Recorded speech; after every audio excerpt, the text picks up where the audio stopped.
So, hello people, this is your channel CTV and in this video we are going to do the questions of LODR. ठीक है, audit committee and corporate governance के respect में हम question करेंगे। तो देखो मैं आपको बता दूं कि ये हमारे पर्टिकुलर नोट्स है, ये पर्टिकुलर हमारी PDF है। हम PDF में जो भी हमको एक्स्ट्रा मिलेगा, जो चीज़ नोट्स में नहीं देख के रखी होगी, हम इसको नोट्स में उतार लेंगे, इनकॉर्पोरेट कर लेंगे। एंड MCQ के लिए सेपरेट वीडियो इशू होगा। तो जैसे कि क्वेश्चंस तो है ही, अराउंड कितने क्वेश्चन से देख लेते हैं। तो अराउंड 32 क्वेश्चन है। ठीक है, हम स्टार्ट करते हैं। ठीक है, तो पहला क्वेश्चन तो MCQ है, दूसरा क्वेश्चन भी MCQ है, तीसरा क्वेश्चन नहीं है MCQ। चलो स्टार्ट करते हैं। ऑल इन वन एक large size listed Indian company है, लिस्टेड कंपनी है। ठीक है, और which focus on design and delivery of custom made information IT application, custom made IT applications बनाती है बिजनेस एंटिटीज़ के लिए। तो उनको जो है रिस्क मैनेजमेंट कमेटी बनाना है एज पर LODR। तो उसका कंपोजिशन क्या होगा? तो डायरेक्ट क्वेश्चन है। देखो कायदे से हम पढ़ के हम डायरेक्ट ही आगे बढ़ जाए क्या, चलो रिस्क मैनेजमेंट कमेटी का कंपोजिशन हमको बताना है। तो जब हम नोट्स का रिवीजन करेंगे तो उसमें जो भी रिस्क मैनेजमेंट कमेटी के अंदर जो भी देख के रखा है वो सब हमको पूरा लिखना है। बट फिर भी हम क्या है, जब हम क्वेश्चन आंसर कर रहे हैं तो हम उसको एक बार जो भी पोर्शन पूछ रहे हैं हम उसको एक बार तो रिवाइज करेंगे। तो जो रिस्क मैनेजमेंट कमेटी है, वो रिस्क मैनेजमेंट कमेटी जो एप्लीकेबल होता है किसको बनाना है, तो applicable to top 500 listed company. अब टॉप 500 लिस्टेड कंपनी कैसे देखेंगे? ठीक है, तो लास्ट ऑडिटेड फाइनेंशियल स्टेटमेंट, उसकी जगह आपको जो है इमीडिएटली प्रीसीडिंग फाइनेंशियल ईयर, तो प्रीसीडिंग फाइनेंशियल ईयर के एंड में मार्केट कैपिटलाइजेशन के बेसिस पे, तो इमीडिएटली प्रीसीडिंग फाइनेंशियल ईयर, ठीक है, प्रीसीडिंग फाइनेंशियल ईयर के एंड में मार्केट वैल्यूएशन के बेसिस पे टॉप 500 लिस्टेड एंटिटी पे रिस्क मैनेजमेंट कमेटी बनाना एप्लीकेबल होता है। रिस्क मैनेजमेंट कमेटी की जो कॉन्स्टिट्यूशन है ये बोर्ड ऑफ डायरेक्टर ही करता है, मतलब कि board of director he risk management committee बना लेता है। तो ऑब्वियस ही बात है कि इसके अंदर सारे लोग जो होंगे वो सीनियर एग्जीक्यूटिव होंगे।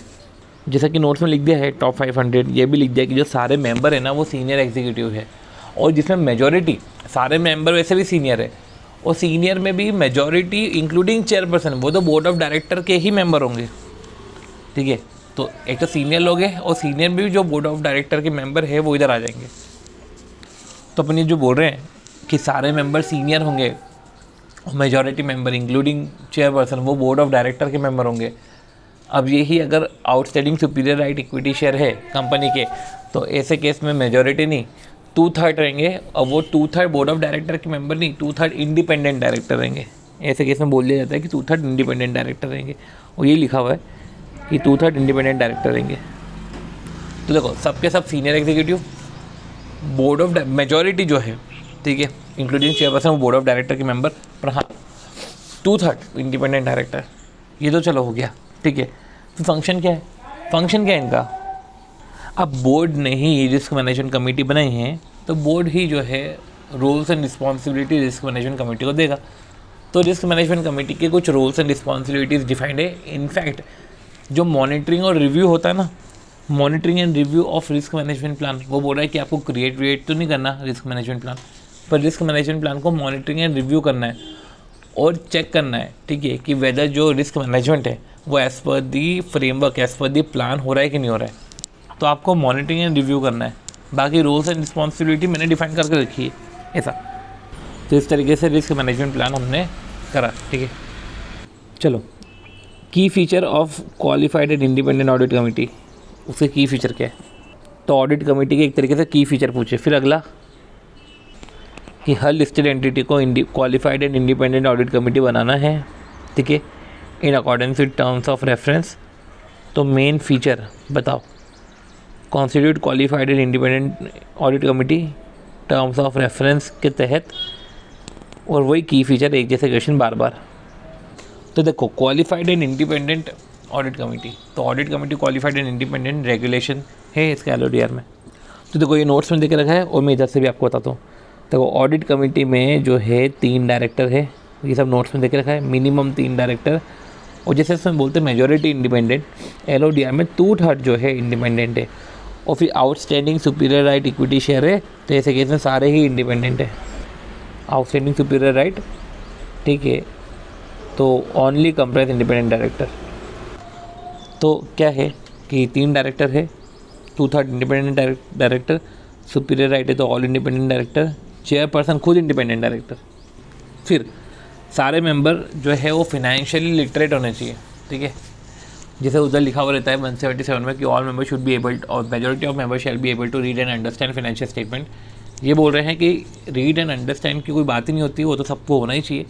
All member should be financially literate और कम से कम एक को एक्सपर्टीज़ हो। तो ये लिखा हुआ है कि फाइनेंशियल लिटरेट और एक मेंबर को कम से कम एक्सपर्टीज़ हो अकाउंट्स और एफएम में। और फाइनेंशियल लिटरेट का मतलब होता है रीड एंड अंडरस्टैंड, ये वर्ड यूज़ किया है, ठीक है। फिर जैसे कि बात हो ही रही थी कि 2/3 इंडिपेंडेंट है, फिर सारे इंडिपेंडेंट हो जाएंगे। आउटस्टैंडिंग सुपीरियर राइट में मेंबर फाइनेंशियल लिटरेट है और एटलीस्ट 1 एक्सपर्टीज़ होना चाहिए। चेयरमैन की बात करके रखी तो चेयरमैन जो है इंडिपेंडेंट डायरेक्टर होगा। तो कुछ पॉइंट्स हैं कि चेयरमैन जो है वो भी इंडिपेंडेंट डायरेक्टर होगा, एजीएम में होगा to present queries. Company secretary जो रहेगा वो सेक्रेटरी ऑफ कमिटी होगा, ठीक है। और साथ ही साथ ये 3 पॉइंट एक्स्ट्रा और बता के रखे हैं कि ऑडिट कमेटी क्या करेंगे, इनवाइट करेंगे अपनी कमेटी में इनवाइट करेंगे फाइनेंस डायरेक्टर को। फिर फाइनेंस से आ गया हेड ऑफ फाइनेंस फंक्शन, फिर हेड से आ गया हेड ऑफ इंटरनल ऑडिटर, फिर ऑडिटर से आ गया रिप्रेजेंटेटिव ऑफ स्टैट्यूटरी ऑडिटर। तो ऑडिट कमेटी में इनवाइट किन को इनवाइट करेगा, फाइनेंस डायरेक्टर, फाइनेंस से आ जाए हेड ऑफ फाइनेंस फंक्शन, ठीक है। हेड से आ जाए head of internal auditor, auditor से याद है head of statutory auditor, representative of statutory auditor, इनको भी इनवाइट करेगा, ठीक है। और लिखा हुआ है एट इट्स डिस्क्रिप्शन, आपको इनवाइट करना तो करो, मैं इनवाइट मतलब एक तरीके से। तो देखो हमको बताया क्या चेयरमैन इंडिपेंडेंट है, सेक्रेटरी हम बता देंगे, एक इन्विटेशन वाला पॉइंट है, बाकी तो कंपोजिशन आप बता ही दोगे, ठीक है। चलो, इरेगुलर लिमिटेड जो कंपनी इनकॉर्पोरेटेड है इंडिया में, 6 मेंबर है ऑडिट कमेटी में। Due to recessionary condition in India the revenue of the company going down, तो expected that there would be no significant work, तो मेंबर के लिए कोई वर्क नहीं है। तो ओवरऑल रिसेशन को देखते हुए मेंबर ने यूनानिमसली टू डिसाइड किया to meet once in a year. अब देखो, आप देखो नोट्स में भी तो ऑडिट कमेटी में, और आप अपने सेक्शन में भी देख सकते हो कि ऑडिट कमेटी में मीटिंग जो होती है 4 टाइम्स इन अ ईयर होती है, ठीक है। तो minimum 4 times in a year, और जो मैक्सिमम गैप है ना वो 120 दिन से ज़्यादा का नहीं होगा भाई, 120 दिन से ज़्यादा का नहीं होगा, ठीक है।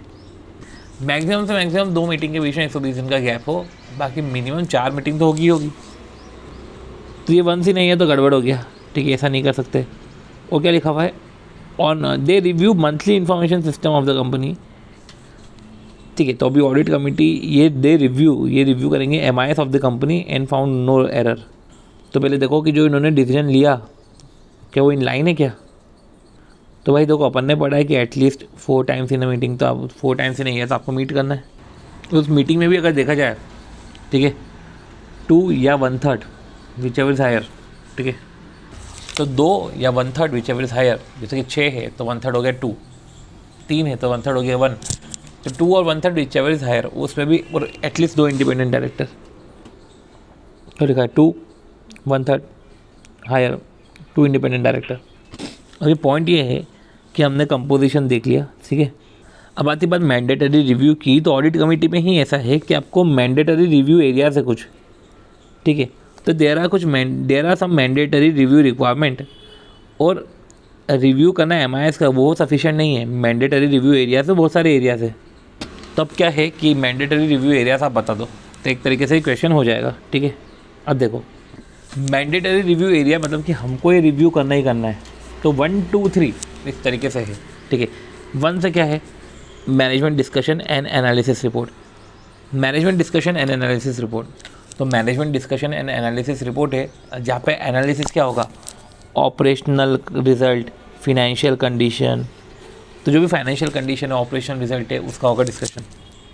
तो जो भी फाइनेंशियल कंडीशन है, ऑपरेशनल रिजल्ट है, तो management discussion and analysis report ये हो गया।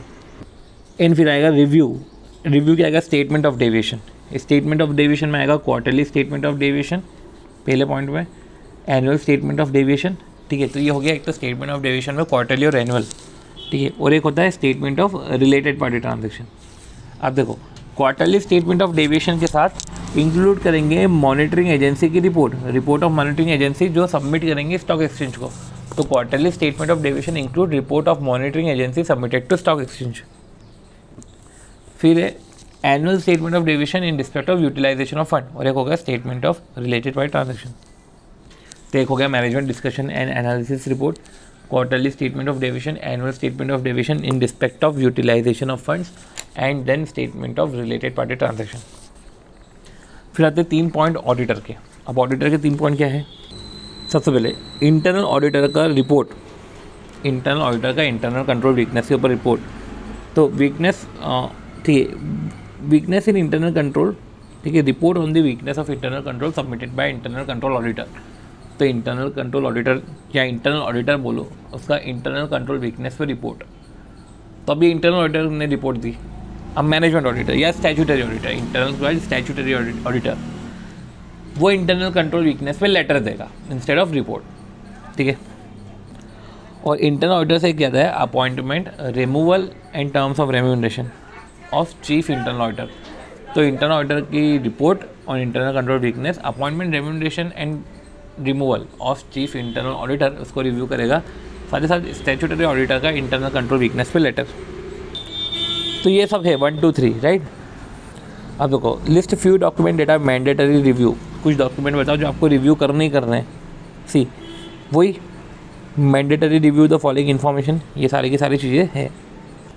फिर यू हैव बीन अपॉइंटेड, आपको अपॉइंट किया है auditor of real limited, total number of director in the board. देखो बोर्ड में बोल कर रखा है टोटल नंबर ऑफ डायरेक्टर, ठीक है। As an auditor state the points to be considered in verification, क्या क्या चीज़ें आपको ध्यान रखना है in verification of composition of board, ठीक है। कंपोजिशन मतलब आपसे एक टॉपिक ही पूछ लिया, कंपोजिशन ऑफ बोर्ड बताओ। ये कंपोजिशन ऑफ बोर्ड में इतना बड़ा डायग्राम है, और बहुत ईजी डायग्राम, इतना बुरा डायग्राम भी नहीं है, मैं आपको बता दूँ। देखो सबसे पहले कंपोजिशन ऑफ बोर्ड में at least 50% non executive director, right, ठीक है। तो बोर्ड ऑफ डायरेक्टर में एटलीस्ट 50% क्या लिखा हुआ है? 50% नॉन एग्जीक्यूटिव डायरेक्टर, ठीक है, और एक वुमेन डायरेक्टर, ठीक है, 1 इंडिपेंडेंट वुमेन डायरेक्टर। वैसे यू इंडिपेंडेंट की रिक्वायरमेंट नहीं है, पहले तो एक वुमेन डायरेक्टर ही काफ़ी है।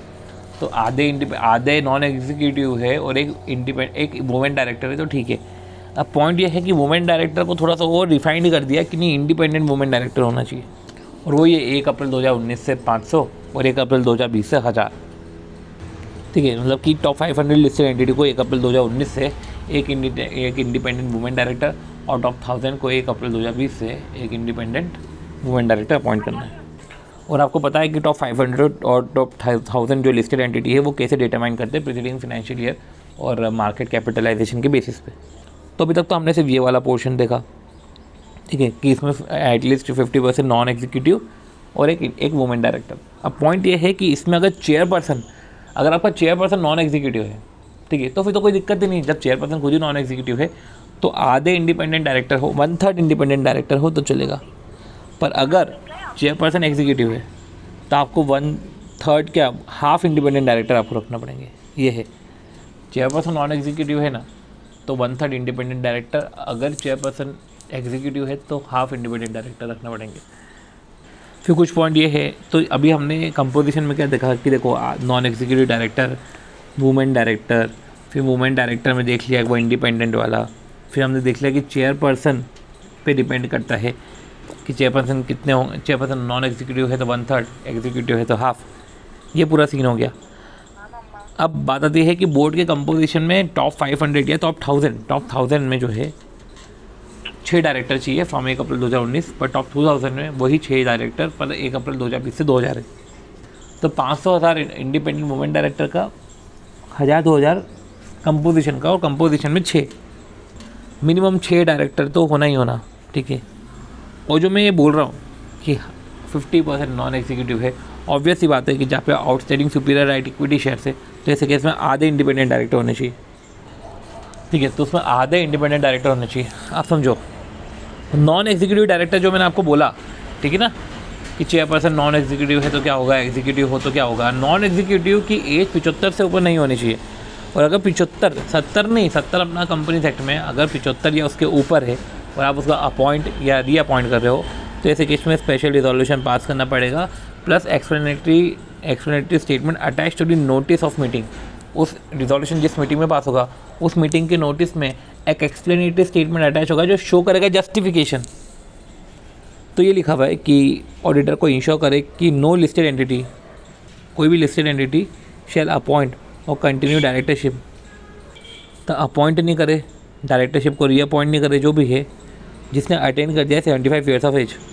अनलेस स्पेशल रिजोल्यूशन है तो आप अपॉइंट और रीअपॉइंट करो, कोई दिक्कत नहीं है। और एक्सप्लेनेटरी स्टेटमेंट की बात हो गई, ठीक है। जो डायरेक्टर है तो ऐसा है कि डायरेक्टर ऑफ लिस्टेड एंटिटी को ये फॉलोइंग कंडीशंस कंप्लाई करनी चाहिए with respect to maximum number of directorship. और ये तो चलो ठीक है, ओके। इसमें इन्होंने डायरेक्टरशिप का भी बता दिया कि डायरेक्टर को ना जो डायरेक्टरशिप का भी ध्यान रखना है। अभी अपन ने बताया कि बोर्ड ऑफ डायरेक्टर में कितने डायरेक्टर हो सकते हैं, ठीक है। बोर्ड ऑफ डायरेक्टर के बोर्ड के कंपोजिशन में कितने डायरेक्टर होंगे, राइट। पॉइंट आता है डायरेक्टरशिप का, ठीक है। तो डायरेक्टरशिप में क्या है कि 1 अप्रैल 2019 में जो आपके डायरेक्टर्स है वो 8, आप मैक्सिमम 8 कंपनी में 8 लिस्टेड में डायरेक्टर बन सकते हो और इंडिपेंडेंट डायरेक्टर 7 में। और यही 1 अप्रैल 2020 से हो गया 7 और 7, ठीक है। तो ये डायरेक्टर 8 थे, इधर 7 हो गए, वो इंडिपेंडेंट में 7 थे। पर इसमें एक एक्सेप्शन है। एक्सेप्शन ये है कि अगर आप किसी कंपनी में होल टाइम डायरेक्टर या मैनेजर हो, ठीक है, तो लिखा हुआ है आप होल टाइम डायरेक्टर या मैनेजर हो किसी लिस्टेड एंटिटी में, तो आप मैक्सिमम 3 एंटिटी में ही इंडिपेंडेंट डायरेक्टर बन सकते हो। तो जो 7 का क्राइटेरिया है ना वो 3 की तरफ भी शिफ्ट हो जाएगा। फिर क्या बोल के रखा है कि ऑडिटर को वेरीफाई करना पड़ेगा कि चेयरमैन नॉन एग्जीक्यूटिव है तो 1/3, ठीक है, वही उन्होंने रिपीट कर दिया कि 1/3 जो है इंडिपेंडेंट डायरेक्टर। और अगर अगर चेयरपर्सन एग्जीक्यूटिव है, ठीक है, तो हाफ ये, ठीक है, वही डू नॉट है नॉन एग्जीक्यूटिव, मतलब एग्जीक्यूटिव है तो ऐसे केस में हाफ जो है इंडिपेंडेंट डायरेक्टर होने चाहिए। अब देखो कुछ पॉइंट ऐसे लिख के रखे कि further if the regular non executive chairperson, ये बोल रहे हैं कि एक नॉन एग्जीक्यूटिव चेयरपर्सन है, अगर वो प्रमोटर है, ठीक है, और चलो प्रमोटर तो छोड़ो, रिलेटेड है। एक पॉइंट जो नया दिख रहा है वो ये है कि अगर नॉन एग्जीक्यूटिव डायरेक्टर अगर वो प्रमोटर है, अभी तो अपन बोल रहे थे कि नॉन एग्जीक्यूटिव डायरेक्टर है तो 1/3 जो है इंडिपेंडेंट डायरेक्टर रहेंगे क्योंकि चेयरपर्सन ही नॉन एग्जीक्यूटिव है।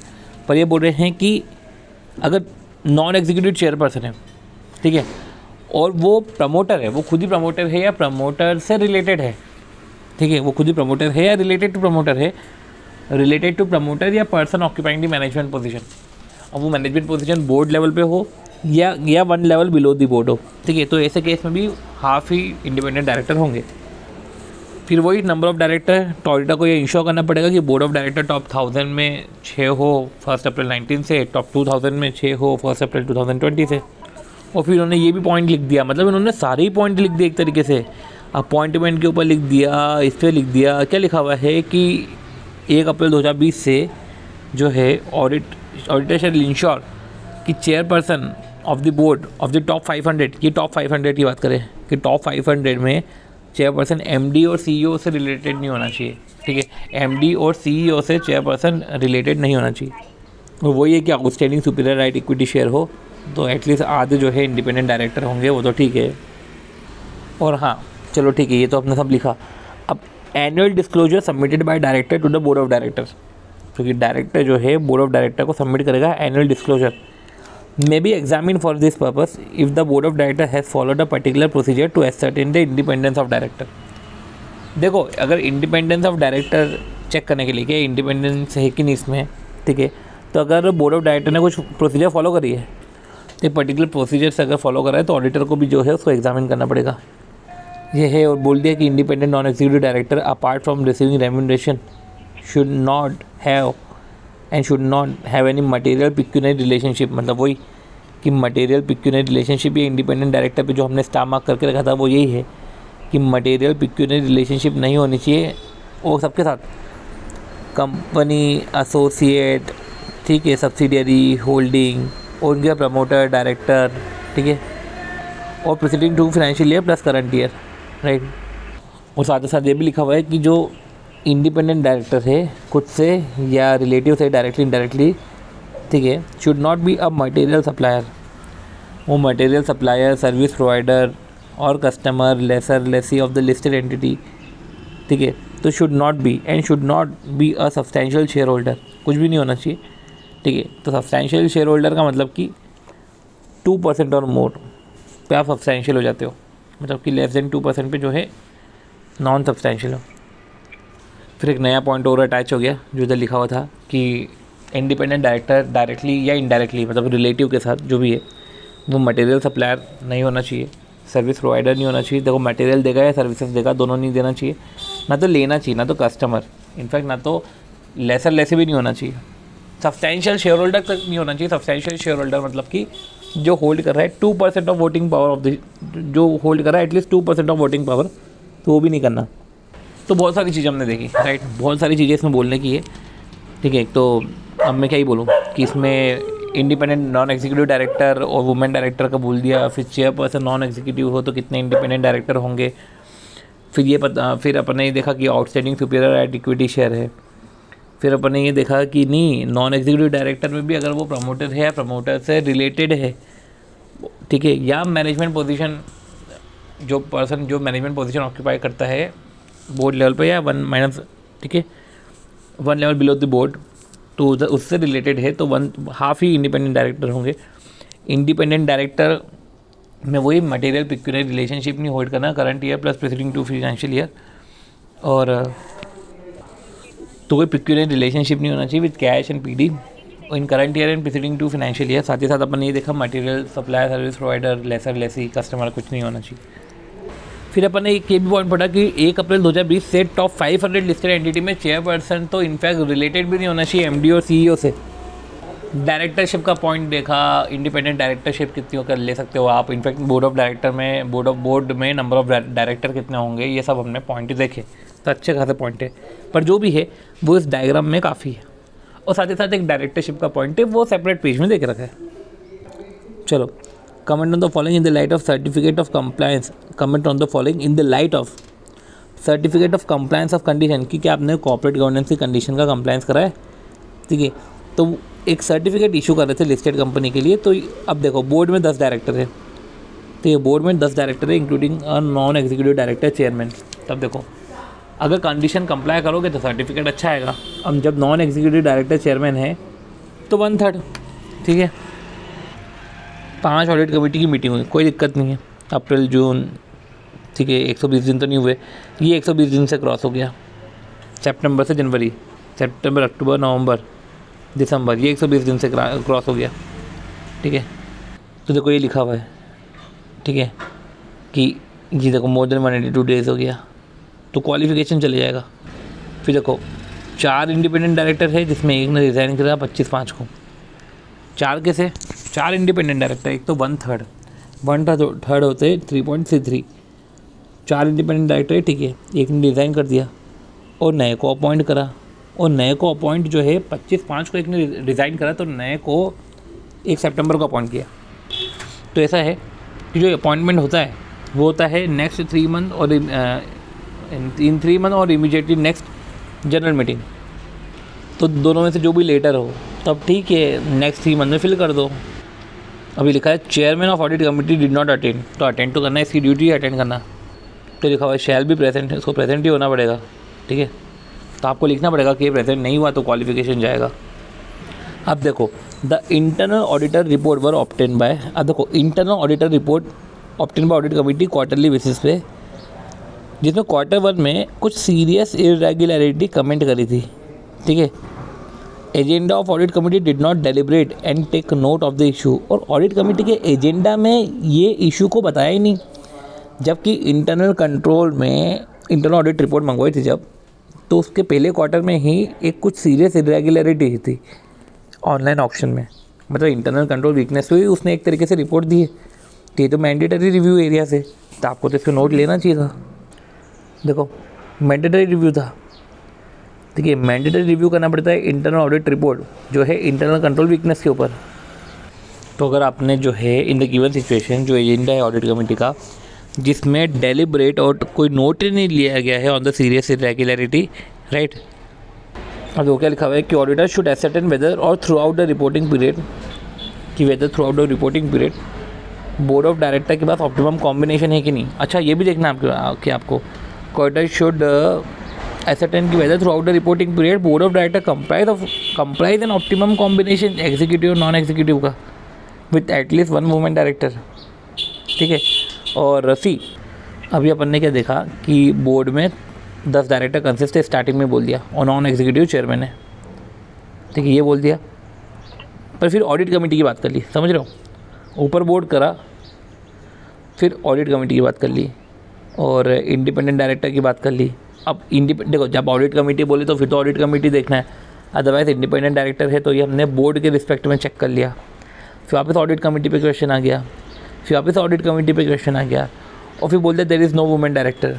तो भाई वुमेन डायरेक्टर तो एक इंडिपेंडेंट एक होना था, और अगर ये टॉप 500 लिस्टेड एंटिटी है या टॉप 1000 लिस्टेड एंटिटी है तो इंडिपेंडेंट वुमेन डायरेक्टर होना था, ठीक है। तो अगर इंडिपेंडेंट वुमेन डायरेक्टर नहीं है तो ये नॉट इन कंप्लायंस है।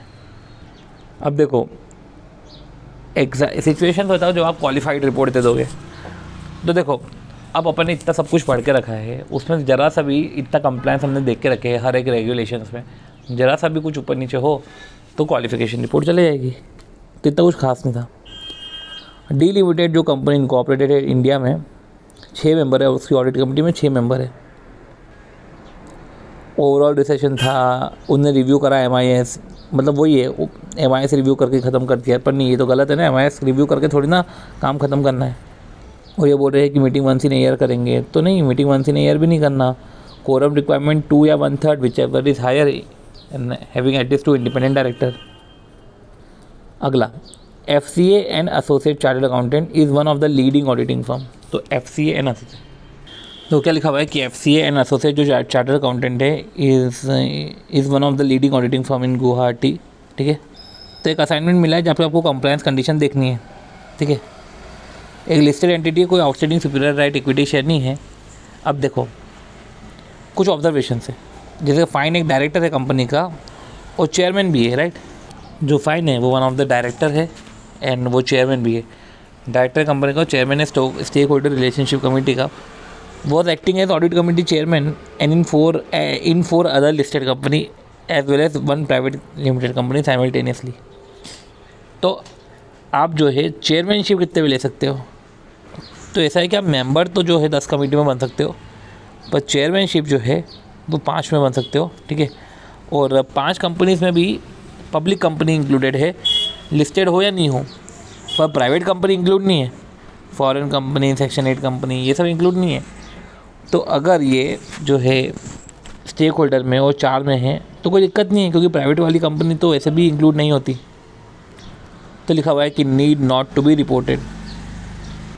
फिर दूसरा है अपना कि भैया नॉमिनेशन रेम्यूनरेशन कमेटी में 6 मेंबर है, भाई उस कमेटी में 6 मेंबर है, और जो है बाय एनुअली मीट करते हैं। अब ये बोल कर रखा है कि 6 मेंबर है, अब ये कंपनी वैसे भी लिस्टेड एंटिटी है, और नॉमिनेशन रेम्यूनरेशन कमेटी में तो ऐसा है कि अब सिर्फ 6 मेंबर ही बोल दिया।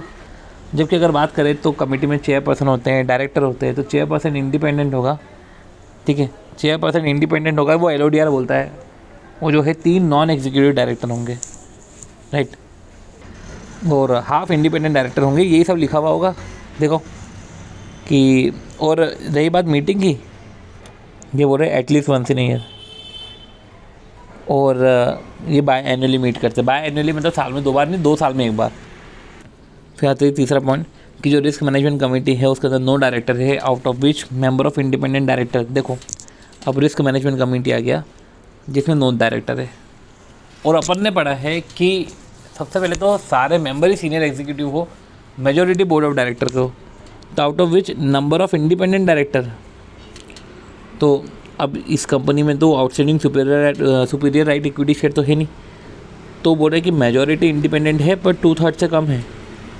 तो देखो मेजॉरिटी इंडिपेंडेंट है ना, पर हमको तो उससे कोई लेना देना ही नहीं है कायदे से। तो मेजॉरिटी इंडिपेंडेंट हमको क्या इससे लेना देना, हमको तो ये पता है कि सारे मेंबर बोर्ड ऑफ डायरेक्टर के हो, इनफैक्ट चेयरपर्सन भी बोर्ड ऑफ डायरेक्टर का मेंबर हो, और majority member including chairperson board of director के मेंबर हो, और सारे मेंबर जो है वो सीनियर एग्जीक्यूटिव हो। तो ये लिखा हुआ है कि only in case of listed entity जिसमें outstanding superior right equity share. आपको ये भी लिखना पड़ेगा कि यार ये जो इंडिपेंडेंट डायरेक्टर की रिक्वायरमेंट है ये उधर ही है जब एक outstanding superior right equity share हो, अदरवाइज तो नहीं है, राइट। तो इसको भी रिपोर्ट नहीं करेंगे। ये सब चीज़ें थी। अब state the main feature of qualified and independent audit committee, ठीक है। तो ये मेन फीचर तो पढ़ लिए अपन ने कि भैया 3 डायरेक्टर होंगे, 2/3 इंडिपेंडेंट है, चेयरपर्सन इंडिपेंडेंट है, आउटस्टैंडिंग सुपीरियर राइटर तो ऑल इंडिपेंडेंट है, मेंबर फाइनेंशियल रिलेटेड होने चाहिए, एटलीस्ट एक को एक्सपर्टीज़ होनी चाहिए, और चेयरपर्सन को प्रेजेंट होना है एजीएम में, उनको इनवाइट करना ऑडिटर को तो वो इनवाइट भी कर सकते हैं, ऑडिट कमेटी इनवाइट भी कर सकता है, कंपनी सेक्रेटरी होता है, इनका जो कोरम है 1/3 और 2 विचएवर इज 1/3 और 3 इनफैक्ट नहीं सॉरी 2, हाँ वही 1/3 और 2 विचएवर इज हायर, और जिसमें एटलीस्ट 2 इंडिपेंडेंट डायरेक्टर हो। मीटिंग में देखा जाए तो एक साल में 4 बार 4 टाइम्स इन मीटिंग, एंड जो है मैक्सिमम 120 दिन का गैप ही रहेगा। ये सब चीज़ें हैं। ये तो हो गया हमारा। अब write a short note on corporate governance and management discussion and analysis. देखो management discussion and analysis report जो है ये अपन ने पढ़ा मैंडेटरी रिव्यू एरियाज़ में, जो ऑडिट कमेटी को मैंडेटरी रिव्यू करना है, ठीक है।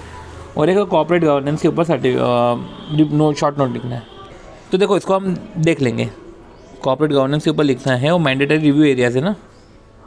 मैंडेटरी रिव्यू एरिया क्या? Management discussion and analysis report. चलो फिर स्टार्ट करते हैं। तो देखो सबसे पहले हम content of management discussion and analysis report देखते हैं।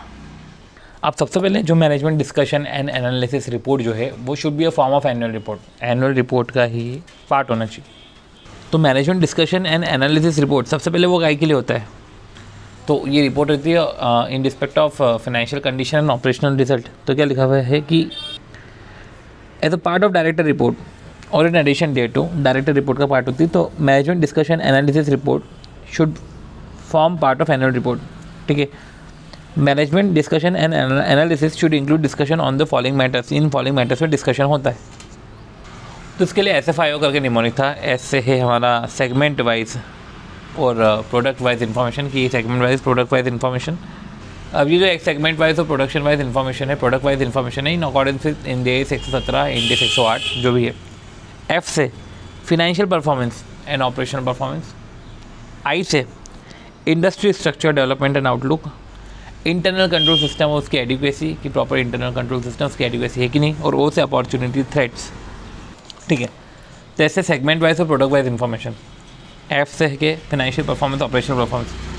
I से industry structure development and outlook. I से है इंडस्ट्री स्ट्रक्चर डेवलपमेंट आउटलुक। एक I से आता है इंटरनल कंट्रोल सिस्टम और उसकी एडिक्वेसी की proper adequate internal control system है कि नहीं है। O से है अपना opportunity threat risk and concerns, ये सब है। तो ये हो गया।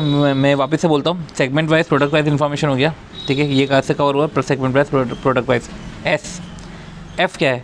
Financial performance operational performance. एक तो हो गया financial performance and operational performance. I से इंटरनल कंट्रोल सिस्टम्स की adequacy, industrial development outlook, industrial structure development outlook. और O से opportunity threat risk and concern, ये हो गया हमारा। और फिर 2 डिटेल्स है।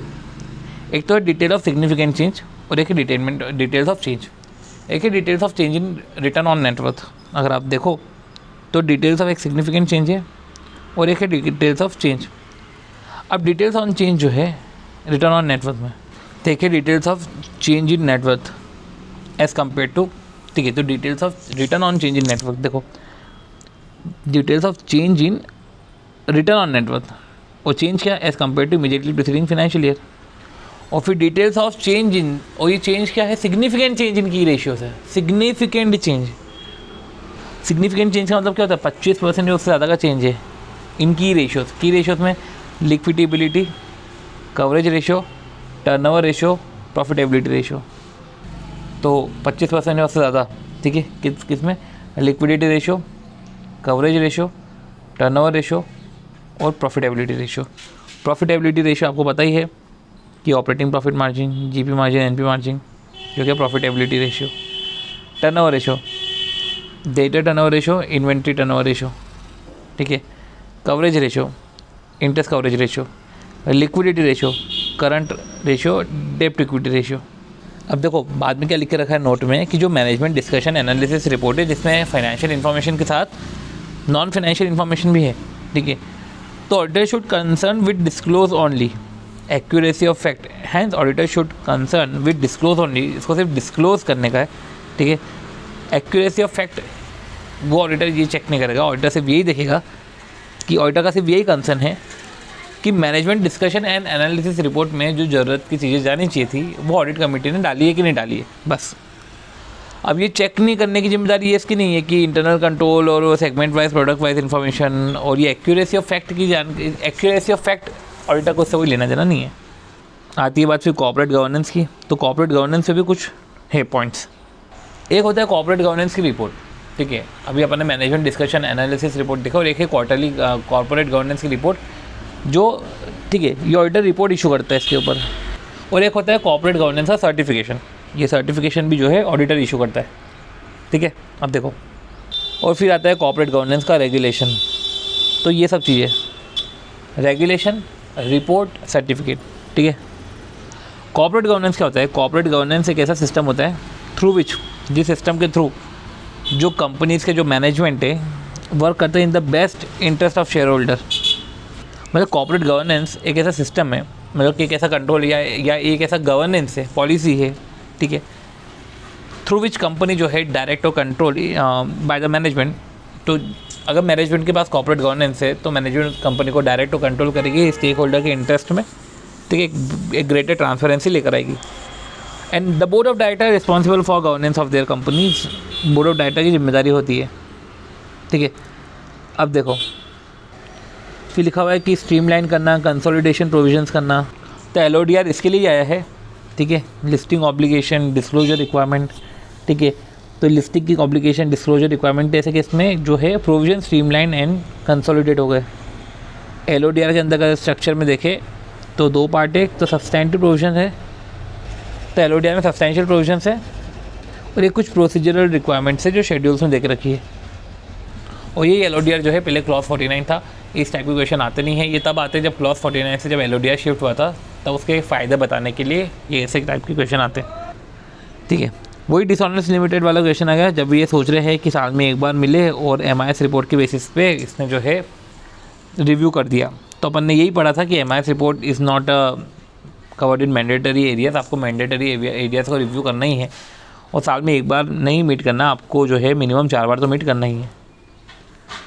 फिर ये बोल कर रखा है कि एक कंपनी है 4 बार मीटिंग करी है, ठीक है, जून, जुलाई, अगस्त, सितंबर, अक्टूबर, मतलब कि 18 अक्टूबर, फिर नवंबर, दिसंबर, जनवरी, फरवरी, ठीक है, ये 120 दिन के अंदर हो गया। फिर फरवरी के बाद मार्च, अप्रैल, मई, जून, ठीक है। तो ये जो सीन है इसमें 120 दिन पूरे नहीं, 120 दिन से ज़्यादा हो रहा है, और ऐसा है कि मैक्सिमम 120 दिन के अंदर एक मीटिंग होनी चाहिए और मिनिमम 4 मीटिंग होनी चाहिए। नहीं यार, एक और क्वेश्चन, एक स्टैट्यूटरी ऑडिटर है ABC लिमिटेड का, ठीक है, उसने रिज़ाइन किया 10 तारीख को रिज़ाइन कर दिया, ठीक है। अब 10 तारीख को रिज़ाइन किया था, अप्रैल, मई, जून, फिर जुलाई, ओके, एक क्वार्टर ख़त्म होने के 10 दिन बाद क्या वो लायबल है for issuing limited review report for the quarter and? देखो, इस पर पर्टिकुलर एक डायग्राम है कि आपने उस क्वार्टर के बीच में रिज़ाइन किया तो ठीक है, अगर क्वार्टर ख़त्म होने के 45 दिन के अंदर रिज़ाइन करा है, 45 दिन के अंदर रिज़ाइन करा है, तो ऐसे केस में आपको तो जो है रिपोर्ट तो सबमिट करना पड़ेगा। तो अगर आपने 45 दिन के अंदर रिज़ाइन करा है तो आपको यहाँ तक की रिपोर्ट देनी पड़ेगी। 45 दिन के बाद किया है तो ऐसे केस में आपको दोनों क्वार्टर का रिपोर्ट देनी पड़ेगी। चलो अगला क्वेश्चन, PQR ऑडिटर है XYZ का, उसने साइन करी limited review audit report second और थर्ड क्वार्टर की। अब क्या रेजिग्नेशन के पहले, अब समझो तुमने साइन करी ना limited review audit report second और थर्ड क्वार्टर की, अब उसके बाद अगर आप तुम रेजिग्नेशन दे रहे हो तो आपको क्वार्टर 4 की तो रिपोर्ट देनी पड़ेगी, साथ ही साथ आपको ऑडिट रिपोर्ट भी देनी पड़ेगी फाइनेंशियल ईयर।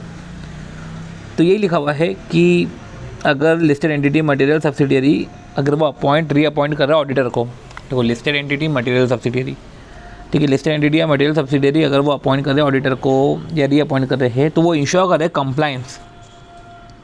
तो उसको कंप्लायंस इंश्योर करना है, इन लोगों को, कंपनी को कंप्लायंस इंश्योर करना है कि इनके ऑडिटर ने साइन किया limited review audit report for this first 3 quarter of financial year, तो auditor shall before such resignation उसको इशू करना पड़ेगा limited review audit report last quarter का, as well as audit report भी इशू करनी पड़ेगी, ठीक है।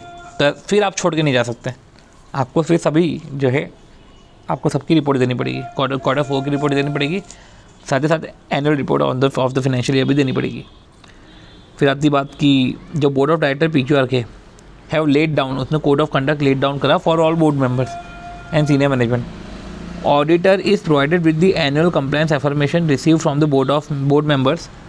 तो auditor is provided with annual compliance affirmation receive from the board members and explain that since there has been no change in the composition of senior management the previous year affirmation may be consider valid. तो board of director ने कुछ code of conduct laid down करे हैं for all board members, सारे board members के लिए laid down करे हैं. और auditor is provided with annual confirmation, auditor को प्रोवाइड किया. देखो कोड ऑफ कंडक्ट उसने लेट डाउन करे और ऑडिटर को कुछ जो है एनुअल कन्फर्मेशंस दिए, ठीक है. एंड एक्सप्लेन दैट कि कोई चेंज नहीं है इन the composition of senior management, ताकि प्रीवियस ईयर का कन्फर्मेशन ही जो है हम वैलिड मान लेते हैं. तो क्या सही है? अब पॉइंट ये है कि board of director, senior manager, personal जो भी होते हैं उनको एफर्म करना पड़ता है, ठीक है, एनुअल बेसिस पे, ठीक है, कि हम जो है कोड फॉलो करते हैं. तो उसको बताना पड़ता है, हर साल बताना पड़ता है compliance with code on annual basis. तो प्रीवियस ईयर एफर्मेशन को ही वैलिड मान लो तो ये तो गलत है. तो ये पर्टिकुलर आंसर हमने नहीं लिख के रखा था, ये पर्टिकुलर रेगुलेशन ही कवर नहीं था, तो हमने इसको कवर कर लिया कि आपको जो है बोर्ड मेंबर्स को, सीनियर मेंबर्स को, सबको जो है एक एफर्मेशन देना पड़ता of the compliance of code. चलो RST लिमिटेड ने एक विजिल मैकेनिज्म इस्टेब्लिश करा जिससे डायरेक्टर एम्प्लॉय इनेबल हो गए जेन्युइन कंसर्न रिपोर्ट करने के. द डिटेल्स ऑफ मैकेनिज्म जो है कंपनी के इंट्रानेट पर अवेलेबल है, ये एक्सेसिबल है. तो देखो कंपनी की वेबसाइट और बोर्ड रिपोर्ट में बताना पड़ता है. तो क्या जो मेजर लिख के रखे वो सही है? तो देखो विजिल मैकेनिज्म में, ये जो विजिल मैकेनिज्म है ये डायरेक्टर, एम्प्लॉयज़, अदर पर्सन कुछ भी यूज़ कर सकते हैं, राइट. और रेगुलेशन 46 बोलता है कंपनी की वेबसाइट और बोर्ड रिपोर्ट पे बताना. सिर्फ इंटरनेट पे बताना ये गड़बड़ है, ठीक है. कंपनी ने मीट करा, fail to meet the LODR regulation. अब देखो जेन्युइन लिमिटेड ने इस्टेब्लिश करा है इंटरनल कंप्लेंट्स कमेटी. अच्छा, इंटरनल कंप्लेंट्स कमेटी अंडर, ठीक है, सेक्सुअल हरासमेंट, ये जो भी एक्ट है. Details of the committee, the details of the committee members, क्योंकि एक इंटरनल कंप्लेंट कमेटी है ना, तो एक कमिटी मेंबर की डिटेल्स, ठीक है, are available on the company intranet, जो एक्सेसिबल है सारे एम्प्लॉयज़ को. पर कोई disclosure regarding number of complaints pertaining to sexual harassment, कि देखो इतने कंप्लेंट्स आई है, ये जो भी है, सिर्फ डिटेल्स बता के रख दी, सारे मेंबर्स के नाम वाम दे के रखे. इंटरनेट में एम्प्लॉय को देखना है तो वहाँ से देख लो, कुछ गड़बड़ हो तो उधर बता दो. पर ये नहीं बता के रखा है कि कितनी कंप्लेंट आई है, ठीक है. तो क्या सही करा है कंपनी ने? तो ऐसा है कि जो शेड्यूल 5 है, ठीक है, तो डिस्क्लोजर इन रिलेशन टू ये दिस एक्ट, तो ये सब आपको डिस्क्लोज करना पड़ेगा कि कितने फाइल्ड थे कंप्लेंट, ठीक है, कितना हमने डिस्पोज कर दिया, कितने पेंडिंग है, ठीक है. तो वैसे भी ये एक्ट जो है वुमेन को प्रोटेक्ट करता है. वो भले ही एम्प्लॉय हो, भाई एम्प्लॉय नहीं हो, कॉन्ट्रैक्चुअल हो, या कोई तो दूसरी वुमेन हो जो कंपनी से कैसे ना कैसे एसोसिएट हो किसी दूसरी कैपेसिटी में, ठीक है. अब दूसरी कैपेसिटी में ऐसा जरूरी तो नहीं एम्प्लॉय की कैपेसिटी हो, सर्विस प्रोवाइडर, वेंडर, प्रोफेशनल, कुछ भी हो सकते हैं. तो सिर्फ डिटेल्स इंटरनेट पर प्रोवाइड करना इसका मतलब ये नहीं है कि सही हो गया है, ठीक है. आपको एक नेसेसरी डिस्क्लोजर्स तो देने पड़ेंगे शेड्यूल 5 के अकॉर्डिंग. तो देखो ये पॉश एक्ट की जो लर्निंग थी वो लर्निंग हम इधर लेकर आ गए हैं कि भाई posh act, the prevention of sexual harassment, तो उसमें शेड्यूल 5 के अकॉर्डिंग डिस्क्लोज करना पड़ता है. और एनुअल रिपोर्ट में जो कॉर्पोरेट गवर्नेंस सेक्शन है ना, उस कॉर्पोरेट गवर्नेंस सेक्शन में बताना पड़ता है कि देखो इतने केसेस आए थे, इतने पेंडिंग है, इतने रिजॉल्व हो गए जो भी. और ये पॉश एक्ट ऑब्वियस ही बात है सिर्फ एम्प्लॉयज़ के लिए कवर नहीं है, वुमेन एम्प्लॉयज़ के लिए, जो एसोसिएट है किसी भी तरीके से, या जो कॉन्ट्रैक्ट एम्प्लॉयज़, कॉन्ट्रैक्ट स्टाफ भी होता है, वो सब भी है. अब देखो क्या लिखा हुआ है एक और, a review report of an auditor. एक ऑडिटर की जो रिव्यू रिपोर्ट है वो नेगेटिव हो गई, in form is negative in form in expression of conclusion. वो ऐसा बोल रहे हैं कि क्या नेगेटिव रिपोर्ट देना, रिव्यू रिपोर्ट नेगेटिव देना, क्या ये एक्सप्रेशन ऑफ कंक्लूजन है? मतलब एक चीज़ और इसको इस तरीके से सोचा है कि जो रिव्यू रिपोर्ट ऑडिटर देता है वो नेगेटिव रहती है, देखा जाए इन एक्सप्रेशन ऑफ कंक्लूजन, कि जो भी गड़बड़ी है वो रिव्यू रिपोर्ट के थ्रू हमने बताया है, ठीक है. हमने रिव्यू रिपोर्ट में ये नहीं बता रहे सब सही है. तो जो review report of an auditor is negative in form in expression of conclusion, जब आप कंक्लूजन एक्सप्रेस कर रहे हो तो वो नेगेटिव इन फॉर्म में, ठीक है. ये नहीं बोलोगे आप सब सही है, ये बोलोगे कि आप कुछ गलत नहीं है. तो इस पर्टिकुलर टॉपिक को जो है हम नेक्स्ट वीडियो में कवर करेंगे, क्योंकि वैसे भी जो 44 मिनट्स का हो गया है, तो होप सो आपको जो है वीडियो सही लगा होगा. अगर वीडियो अच्छा लगे तो please do like the video, share the video and subscribe to the channel CA TV। मिलते हैं नेक्स्ट वीडियो में, बाय।